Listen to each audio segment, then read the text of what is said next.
자, 우리는 몇 주간 계속해서 사명에 관한 이야기를 나누고 있습니다. 사명은 예수를 믿는 모든 그리스도인들이 가져야 할 책임이죠.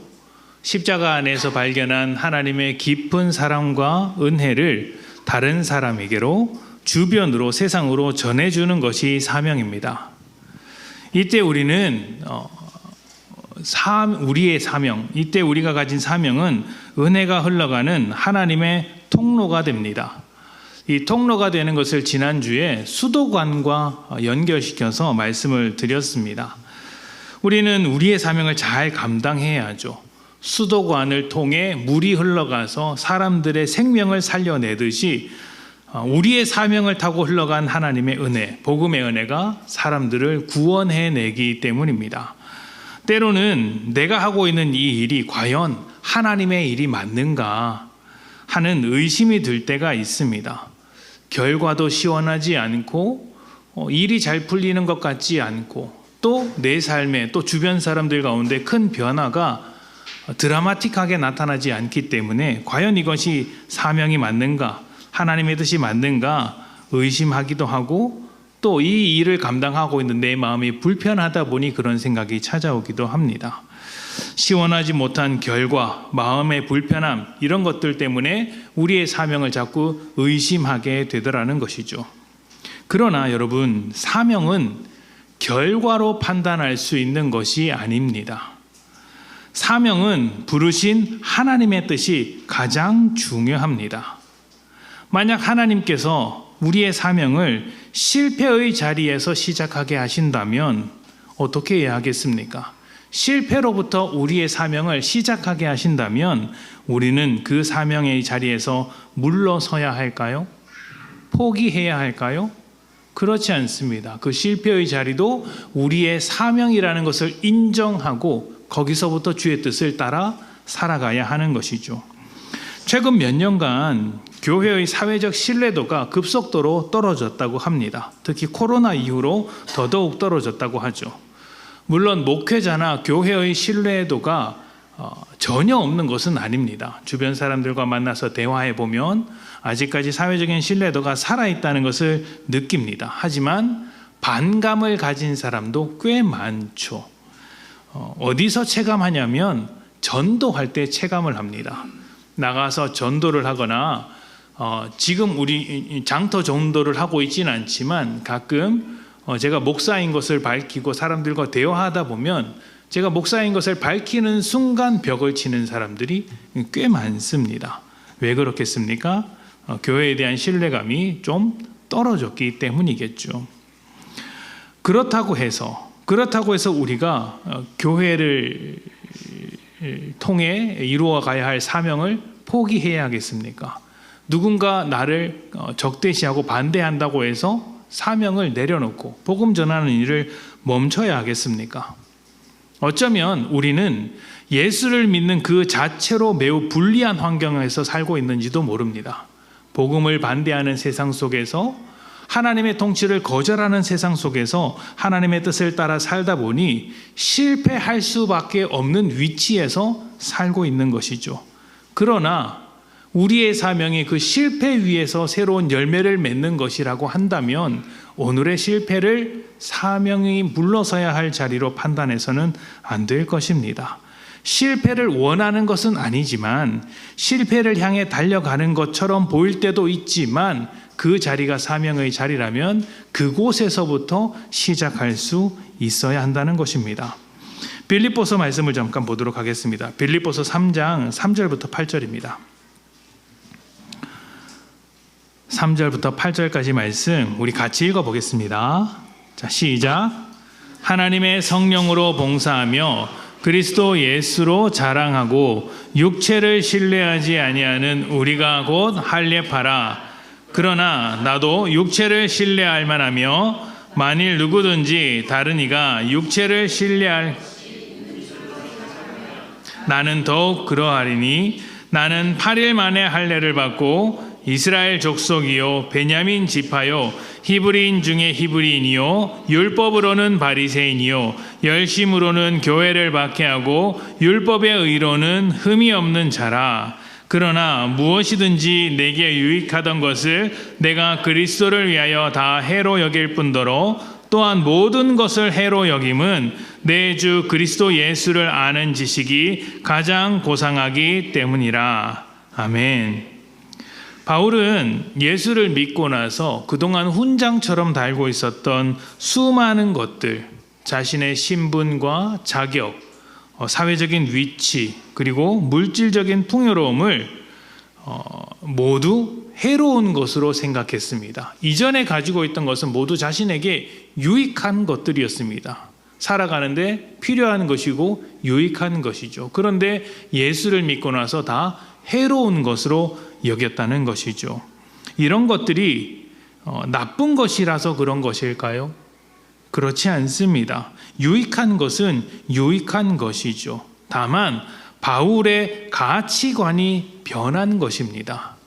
이전에는 세상에서 성공한 사람처럼 살기도 했으나 그 성공의 자리가 사명의 자리와는 다른 길이었기 때문에 얼마든지 내려놓을 수 있었던 것입니다. 그리고 그는 성공이 아니라 실패한 것처럼 보이는 자리, 성공했던 것들을 다 내다 버리는 자리까지 내려갔습니다. 사람들에게 핍박받고 고난당하면서도 자신의 사명을 감당했던 것이죠. 이렇게 할 수 있었던 것은 가치관 때문입니다. 그리스도 예수를 아는 지식, 영원한 가치를 발견했기 때문에 그동안 유익하던 것들이 그 가치를 따라 살아가는데 아무런 도움이 되지 않는다는 것을 알게 된 것이죠. 그리고 그때부터 바울은 유익이 아니라 사명을 쫓아 살아갔습니다. 그리고 그 자리가 실패의 자리라 할지라도 물러서지 않았습니다. 우리 역시 그렇게 되기를 소망합니다. 유익한 것을 쫓아 살아가는 것이 아니라 영원한 것을 쫓아 살아가는 삶, 그리고 그것을 위해 사명을 이루어가는 삶을 살기 원합니다. 우리의 사명을 통해 하나님의 은혜가 모든 곳에 퍼져나가기를 기대하며 사명자의 삶을 살아가는 것, 이것이 우리의 유일한 소망이 되기를 원합니다. 이 자리에서 이 말씀을 듣는 여러분들이 사명에 대한 마음을 품고 하나님의 뜻을 이루어 가시기를 축복합니다. 자, 그렇다면 영원한 가치를 향한 우리의 사명, 나만의 사명을 어떻게 발견해야 할까요? 여러분은 여러분의 사명을 발견하셨습니까? 사명은 한 가지일 수도 있고 여러 가지일 수도 있습니다. 가정에서의 사명이 있고 교회에서의 사명이 있고 직장에서의 사명이 있을 수도 있겠죠. 누군가는 직장에서 직장인으로서의 사명을 가지고 있지만 동시에 교사에서 봉사하는 사명을 가지고 있을 수도 있습니다. 또 가정에서 부모로서 자녀로서의 사명을 가지고 있겠죠. 여러 가지 사명이 있겠지만 그래도 여러분만의 사명이 있냐고 묻는다면 여러분은 그 사명을 잘 발견하고 계십니까? 아멘하고 대답하시는 분도 계실 것이고 아직은 좀 발견하지 못했습니다. 발견하고 싶습니다라고 하실 분도 계실 것입니다. 일단 우리의 사명은 보편적인 사명 안에서 발견되어야 합니다. 보편적인 사명이란 무엇입니까? 일단 내가 하나님의 거룩한 성품을 닮아가는 것, 그리고 변화된 이 성품으로 주변 사람들에게 영향력을 미치며 하나님 나라를 세워가는 것, 그리고 궁극적으로 영혼을 구원하는 것이라고 했습니다. 이 안에서 나의 사명, 나의 개인적인 사명이 발견되어야 합니다. 영혼을 구원하기 위해서, 거룩해지기 위해서, 하나님 나라를 더 세워나가기 위해서 내게 주어진 책임이 바로 사명이라는 것입니다. 개인적인 사명을 발견하기 위한 방법은 정말 많습니다. 하나님께서 다양한 루트를 통해 사명을 발견하게 하시기 때문이죠. 그래서 사명을 발견하는 법에 대해서 알아보면 너무나도 많은 방법들을 발견할 수 있습니다. 그러나 가장 중요한 것 하나가 있다면 바로 하나님의 말씀을 듣는 것이라고 할 수 있습니다. 지난주에도 우리가 이 부분에 대해서 살펴보았죠. 말씀은 하나님의 뜻과 마음을 담아둔 것입니다. 우리는 말씀을 통해 하나님의 마음이 무엇인지 알아갈 수 있습니다. 말씀으로 충만한 사람은 곧 하나님의 마음으로 충만한 사람이라고 할 수도 있어요. 그래서 매 순간 어디에 있든지 하나님이 하시는 일과 하나님께서 나에게 요구하시는 것을 말씀 속에서 쉽게 발견할 수 있습니다. 말씀이 채워져 있지 않으면 하나님의 뜻이 무엇인지 분별하기가 참 어렵습니다. 매 순간 말씀으로 충만하다면 지금 나에게 요구하시는 하나님의 뜻을 발견할 수 있겠죠. 그리고 그 요구를 나의 사명으로 받아들이고 순종하는 것입니다.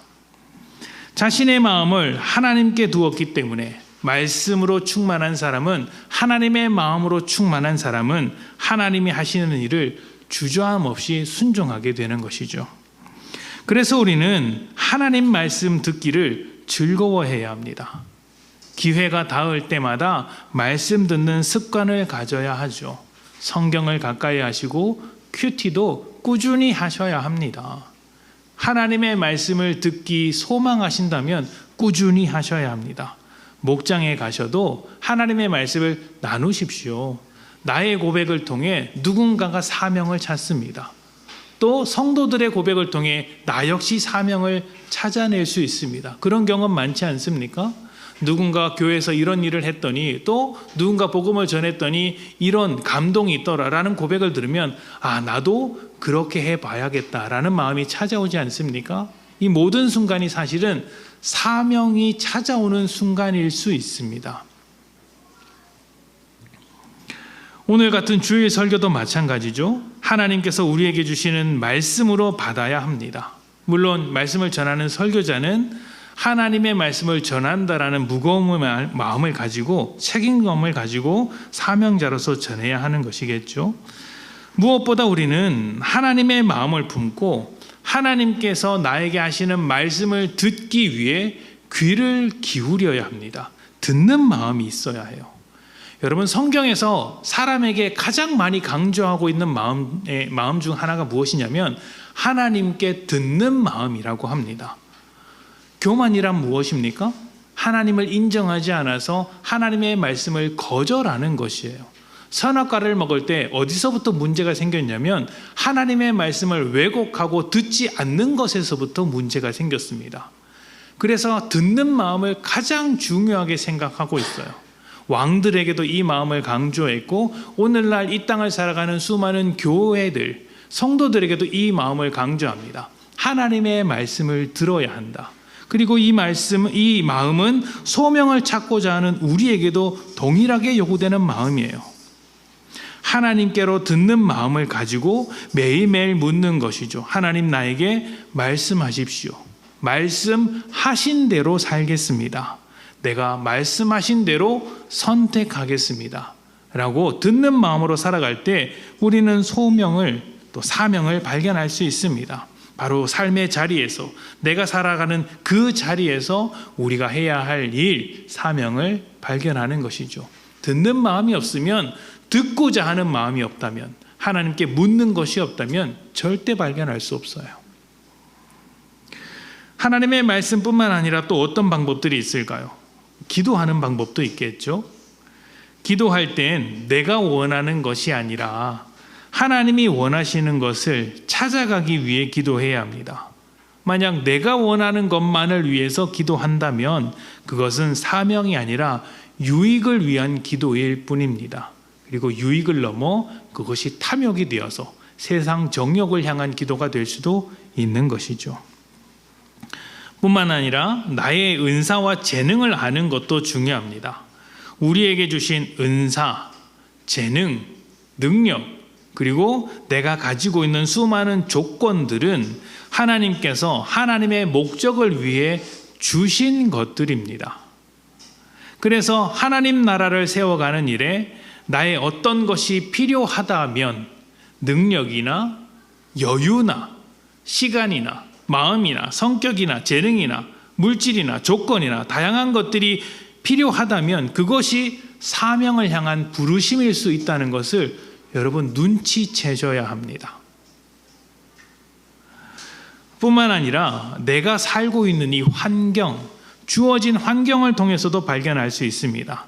내 가정과 직장 안에서 우리가 살아가는 어딘가에서 하나님의 부르심을 발견할 수 있는 것이죠. 내가 왜 이 가정에서 살고 있는가? 내가 왜 이 남편과 아내를 만났는가? 내가 왜 이런 직장 가운데서 살고 있는가? 내가 왜 믿지 않는 자들 속에서 둘러싸여 있는가? 내가 왜 이 교회에 있는가? 왜 내 주변에 이렇게 주일학교 아이들이 많은가? 왜 내 눈에 이렇게 찬양팀의 빈자리가 보이는가? 왜 나에게는 이런 교회에 각각 이게 필요한 손길들이 보이는가?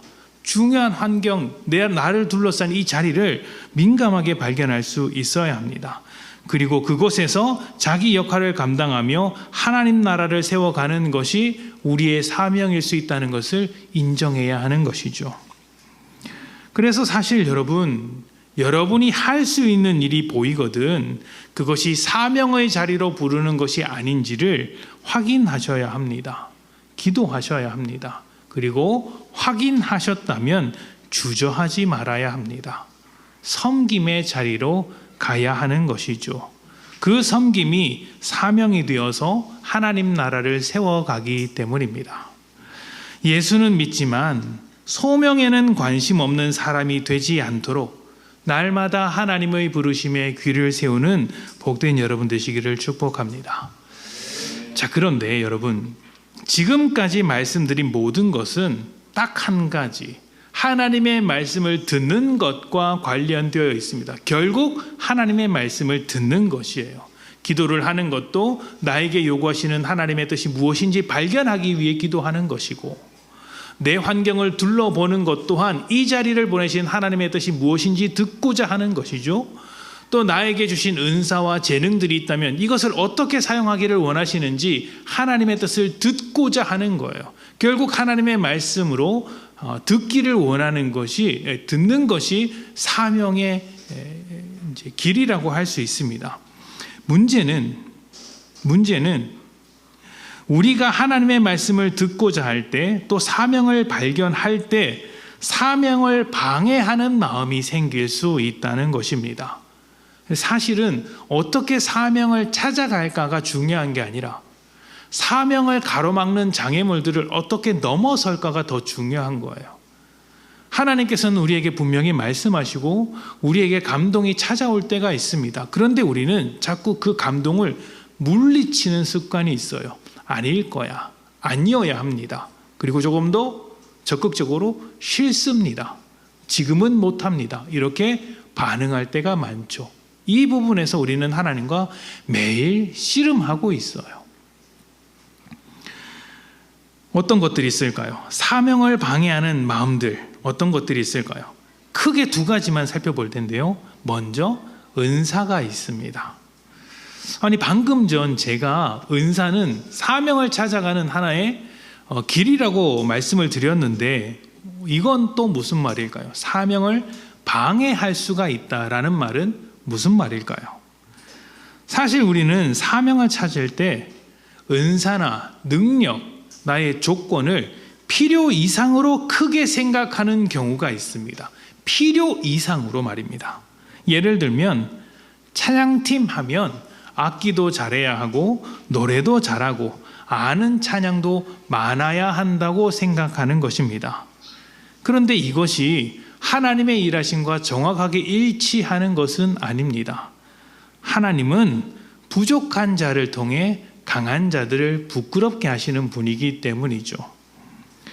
최근 굉장히 유명한 예배팀, 특히 청년들이 좋아하는 예배팀 중에 예람 워십이라는 친구들이 있습니다. 저희도 이 팀의 찬양을 꽤 자주 불렀습니다. 여러분도 잘 아시죠?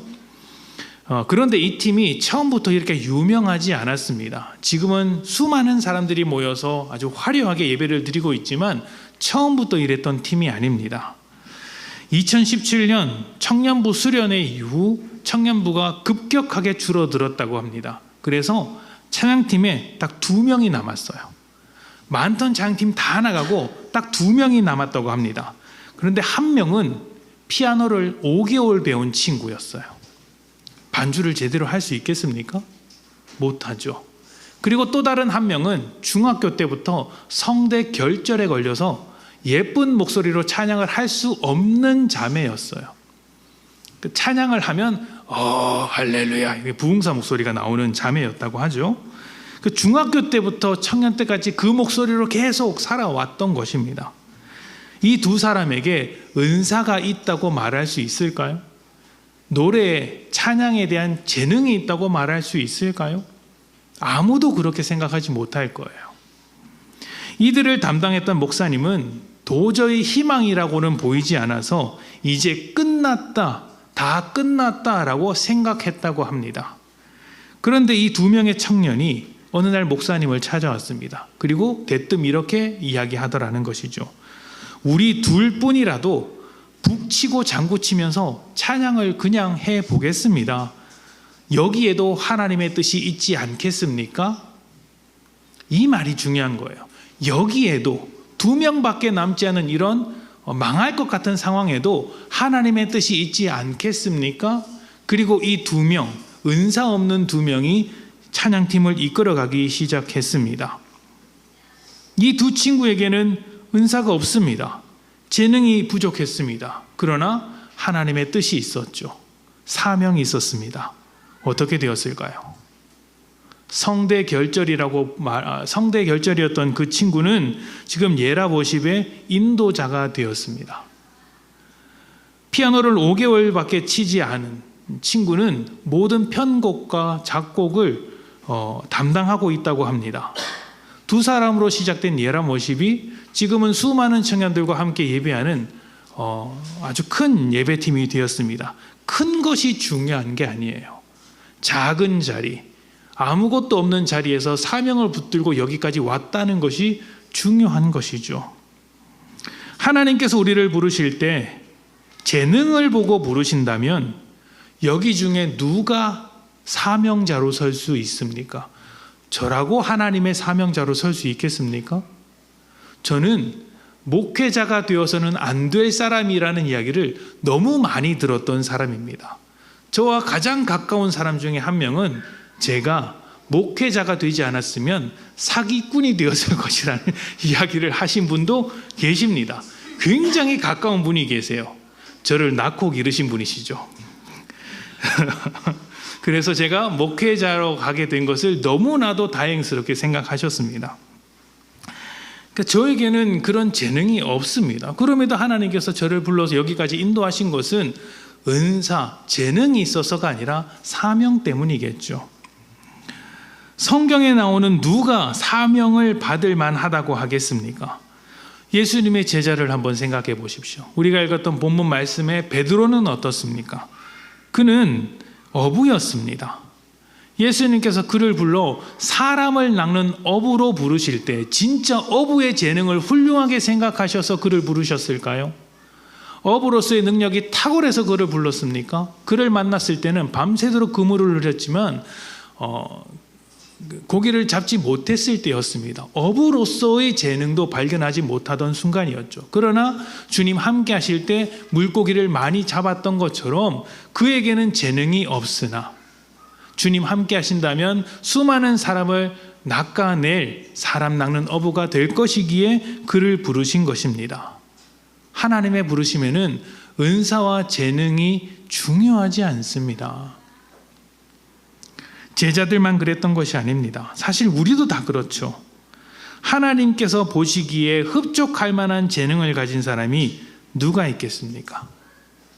우리가 누가 더 낫다, 누가 재능이 있다고 하는 것은 사실 사람들끼리 비교해서 내린 것이지 하나님 보시기에 뛰어난 것은 아닙니다. 하나님 볼 땐 다 똑같습니다. 다 완전하지 않은 사람이에요. 그래서 사명을 받는 데 있어서 은사는 가장 중요한 것이 아닙니다. 다시 말하면 은사나 재능이 없다고 해도 사명을 거절할 만한 이유가 될 수는 없다는 것이죠. 은사가 없습니까? 재능이 없습니까? 그러면 오히려 잘 된 거예요. 여러분의 무능력을 통해 하나님의 능력이 나타날 것이기 때문입니다. 사명은 내 능력이 아니라 하나님의 능력으로 일하는 것입니다. 하나님의 능력이 결실을 맺는 것이지 수도관이 결실을 맺는 것이 아닙니다. 내 능력을 사용한다고 해도 그 능력이 열매를 맺는 것이 아니라는 것을 확실히 알아야 합니다. 내 능력은 그저 통로일 뿐이죠. 말 못하는 모세는 바로 앞에서 말하는 자로 부름을 받았고 이스라엘 백성 앞에서 말하는 자로 부름 받았습니다. 어부였던 베드로는 교회의 지도자가 되었습니다. 그들 모두는 능력 있는 사람들이 아니었습니다. 하나님께서 함께 하는 사람들이었죠. 중요한 것은 내가 얼마나 은사가 있느냐, 능력이 있느냐가 아닙니다. 하나님께서 나와 함께 하시느냐 하는 것입니다. 하나님은 나의 능력을 사용하시는 분이시며 동시에 나의 무능력을 사용하시는 분이기도 합니다. 이것이 놀라운 거예요. 그러니 여러분, 하나님께서 여러분의 능력을 사용하겠다고 할 때 그 능력을 내어드리셔야 합니다. 그리고 하나님께서 여러분의 무능력을 사용하겠다고 하실 때 도망치지 말고 그 무능력을 하나님께 드리십시오. 하나님께서 하나님의 능력으로 우리를 채워 일하실 것입니다. 자, 사명을 방해하는 또 하나의 장애물은 바로 실패와 상처입니다. 과거에 겪은 실패, 그리고 그 반복된 실패로 인해 생겨난 상처가 우리의 사명의 걸림돌이 되기도 합니다. 모세는 왕자로서 40년, 광야에서 40년 동안 80년의 인생을 실패한 인생이라 결론 내렸습니다. 그래서 하나님께서 모세를 불렀을 때 어떻게 했습니까? 내 능력으로는 할 수 없는 일이다. 나는 말을 못하는 사람이다. 나를 보내지 마십시오. 라고 하면서 도망쳤습니다. 실패는 우리를 주눅들게 합니다. 두렵게 만들죠. 특히 반복된 실패는 마음속에 큰 상처를 남깁니다. 그리고 아무런 도전도 하지 못하게 만듭니다. 어떻게 될까요? 숨어버리는 인생을 살아가는 거예요. 죽어 있는 것과 다름없는 인생을 살게 됩니다. 실패가 내 가치를 설명하기 때문에 더 이상 나설 힘이 없다는 것입니다. 그래서 하나님께서 주시는 사명도 외면하는 것이죠. 그런데 여러분, 실패는 우리 인생의 결론이 될 수 없습니다.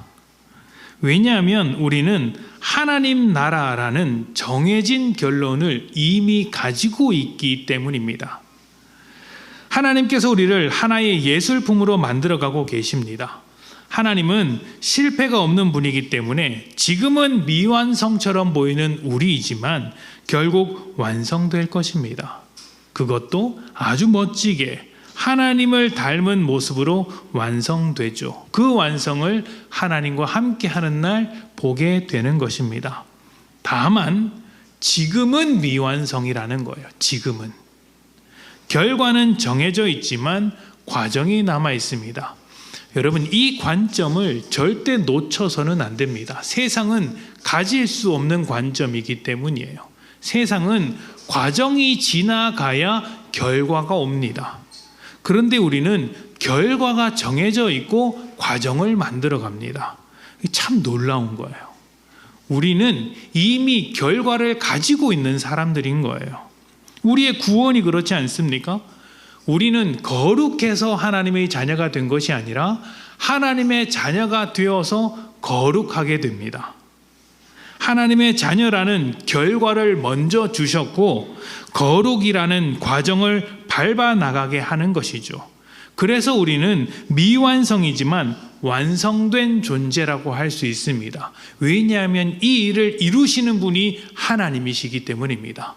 처음과 끝이 동일하신 하나님, 신실한 하나님, 변하지 않는 하나님이시기 때문에 하나님께서 하시고자 하시는 일은 이미 이루어진 것입니다.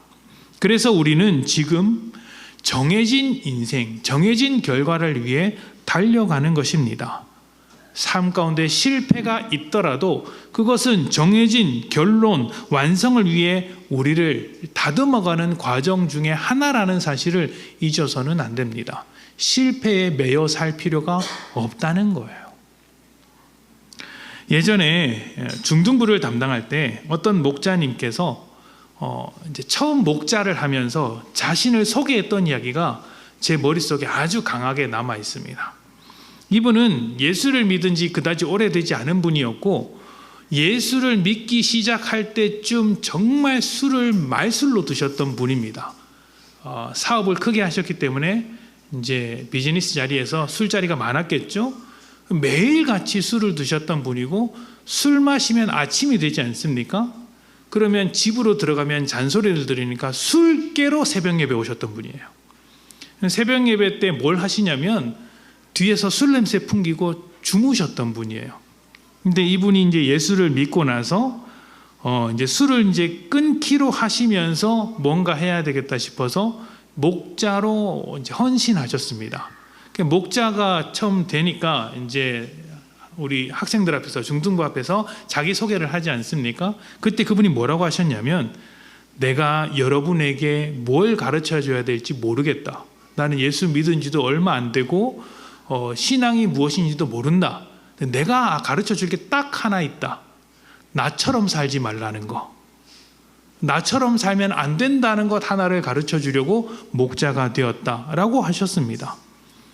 사실 이제 교회 앞에서, 그런 성도들 앞에서 그런 삶을 고백하는 게 쉽지 않죠. 부끄럽죠. 부끄러운 실패, 부끄러운 삶도 어떻게 사용하는 것입니까? 사명의 도구로 사용하는 것입니다. 그 아이들이 그 목자님을 보고 무슨 생각을 했을까요? 예수 믿으면 사람이 저렇게 변화되는구나를 보게 되는 것입니다. 그게 놀라운 것이죠. 베드로 역시 마찬가지였습니다. 그는 대단한 실패자였습니다. 예수님께서 십자가에 못 박혔을 때 베드로는 예수님을 3번 부인했습니다. 그냥 3번 모릅니다 하고 끝난 게 아니라 예수님께 저주를 퍼붓고 도망갔습니다. 유다와 베드로는 다르지 않습니다. 가룟 유다는 예수님을 팔아넘겼고 베드로는 예수님을 저주했습니다. 그리고 스스로에게 실망을 했던지 숨어서 살았습니다. 여기까지만 보면 처절하게 실패한 인생이죠. 그런데 여러분, 베드로가 실패한 것과 상관없이 사명은 여전히 그대로 남아 있습니다. 예수님께서 사람을 낚는 업으로 만들겠다고 하신 그 약속, 그 말씀은 여전히 실행되고 있었습니다. 베드로는 실패했지만 예수님의 말씀은 영원한 것이죠. 그래서 예수님은 베드로에게 찾아가서 내 양을 먹이라 라는 사명을 다시 한번 확인하십니다. 베드로의 실패가 사명에게 아무런 영향을 미치지 못한 것입니다. 실패는 감당하기 힘든 것이지만 실패 안에서 우리는 성공한 인생이 발견할 수 없는 하나님의 깊은 사랑을 깨닫게 됩니다. 성공한 사람이 찾아낼 수 없는 사랑과 은혜의 깊이를 실패의 자리에서만 만날 때가 있다는 것이죠. 아픈 사람의 마음은 아픈 사람이 가장 잘 안다고 하지 않습니까? 내가 실패한 경험, 나의 상처가 때로는 누군가에게 공감과 위로의 도구가 되어서 사람을 살려낼 수가 있습니다. 그래서 여러분, 그런 순간이 있지 않습니까? 주일날 설교를 들을 때는 큰 감동이 없는데 그 설교를 듣고 살아온 누군가의 간증을 들으면 그렇게 감동이 될 때가 있지 않습니까? 목장 모임에 간증을 나눌 때 더 큰 은혜를 받을 때가 있지 않습니까? 목사 입장에서는 좀 섭섭하지만 어떡하겠습니까? 하나님께서 그렇게 일하신다는데. 나의 실패도 나의 상처도 하나님의 일하시는 도구가 될 수 있다는 것을 고백해야 합니다. 그래서 실패 때문에, 상처 때문에 사명으로 한 걸음 나아가는 것을 주저해서는 안 됩니다. 부끄럽지만, 나는 여전히 부족하지만 그런 나를 하나님께서 사용하신다면 아멘하고 달려가는 것이죠. 사랑하는 여러분, 사명은 하나님의 능력이 우리를 통해 나타나는 것입니다. 우리가 어떤 모습인지는 하나님께서 가장 잘 알고 계십니다. 가장 잘 아시는 하나님께서 우리가 이런 모습임에도 불구하고 사명자로 부르는 것이죠. 하나님은 우리의 은사와 재능을 사용하시며 우리의 시간과 물질과 성품도 사용할 것입니다. 그리고 사람들이 전혀 예상하지 못했던 우리의 무능력도 사용하시고 우리의 실패와 상처도 사용하십니다. 그 모든 것이 사명의 도구가 되어 하나님의 나라를 세워가는 것입니다. 중요한 것은 능력이 있느냐 없느냐가 아닙니다. 이것이 중요하다면 저는 내일부터 목회를 못합니다. 하나님이 나와 함께 하시느냐, 내가 하나님의 말씀을 듣고 있느냐, 매일매일 하나님이 원하시는 것을 찾아가고 있느냐, 이것이 제일 중요합니다. 그래서 여러분에게 묻고 싶습니다. 사명을 받으신 여러분은 매일매일 하나님께 귀를 기울이며 살고 있습니까? 하나님의 말씀을 가까이 하며 그 말씀 안에서 여러분의 사명을 찾고 계십니까? 무엇이 여러분을 주저하게 만듭니까? 무엇이 하나님의 말씀을 듣지 못하게 가로막고 있습니까? 이 모든 것을 걷어내고 하나님의 음성을 듣고 하나님의 요구를 찾아가는 여러분 되시기를 축복합니다. 우리는 모두 사명자입니다. 삶의 자리에서 하나님의 말씀에 귀를 기울이십시오. 귀를 기울일 때 여러분을 통해 하나님 나라가 세워질 것입니다. 함께 기도합시다.